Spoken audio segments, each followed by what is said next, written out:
जीवन की सबसे बड़ी गलती वही होती है जिस गलती से हम कुछ सीख नहीं पाते। मनुष्य या कोई भी जीव अपने भाग्य का निर्माता खुद होता है। जो जैसा कर्म करता है उसे वैसा ही भाग्य मिलता है। इच्छा पूरी नहीं होती तो क्रोध बढ़ता है और इच्छा पूरी होती है तो लोभ बढ़ता है। इसलिए जीवन की हर स्थिति में धैर्य बनाए रखना चाहिए। एक बार कालिदास जी कहीं जा रहे थे, तभी उन्हें प्यास की अनुभूति हुई। उन्होंने एक पास ही घर में जाकर देखा तो उस घर के दरवाजे को खटखटाया। घर से एक स्त्री बाहर आई। उस स्त्री ने देखा और कालिदास जी से बोले, माते पानी पिला दीजिए, बड़ा पुण्य होगा। स्त्री बोली, बेटा मैं तुम्हें जानती नहीं, अपना परिचय दो, मैं अवश्य ही पानी पिला दूंगी।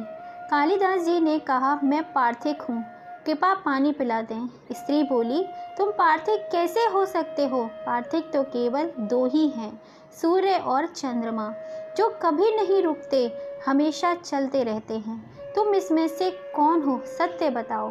कालिदास जी ने कहा, मैं मेहमान हूँ, कृपा पानी मिला दीजिए। स्त्री बोली, तुम मेहमान कैसे हो सकते हो? संसार में दो ही मेहमान हैं, पहला धन और दूसरा यौवन। इन्हें जाने में समय नहीं लगता। सत्य बताओ, तुम कौन हो? अब तक के सारे तर्क से पराजित हताश हो चुके थे। कालिदास जी बोले, मैं सहनशील हूँ, अब आप पानी पिला दें। स्त्री ने कहा, नहीं, सहनशील तो दो ही हैं। पहली धरती, जो पापी पुण्य आत्मा का सबका बोझ सहती है, उसकी छाती चीर कर बीज बो देने से भी अनाज के भंडार देती है। दूसरे पेड़, जिनको पत्थर मारो फिर भी मीठे फल ही देते हैं। तुम सहनशील नहीं, सच बताओ तुम कौन हो? कालिदास जी लगभग मूर्छित की स्थिति में आ गए और तर्क वितर्क से झल्लाकर बोले। कालिदास जी बोले, मैं हठी हूँ। स्त्री बोली, फिर असत्य, हठी दो ही है, पहला नख, दूसरे केश, कितना भी काटो बार बार निकल आते हैं। सत्य कहे, ब्राह्मण कौन हैं आप? पूरी तरह से अपमानित और पराजित हो चुके थे। कालिदास जी ने कहा, मैं मूर्ख हूँ।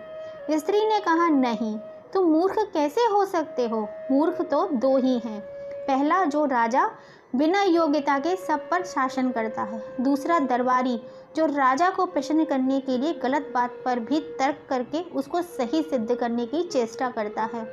कुछ बोल न सकने की स्थिति में कालिदास जी वृद्धा के पैर पर गिर पड़े और पानी की याचना में गिड़गिड़ाने लगे। वृद्धा ने कहा, उठो वस्त्र। आवाज़ सुनकर कालिदास जी के ऊपर देखा तो साक्षात माता सरस्वती माँ खड़ी थी। कालिदास जी पुनः नतमस्तक हो गए और माता से कहा, शिक्षा से ज्ञान आता है, ना कि अहंकार।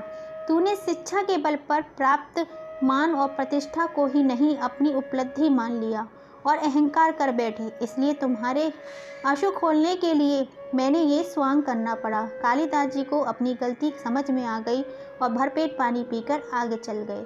दोस्तों, कहानी पसंद आए तो लाइक शेयर ज़रूर कीजिए।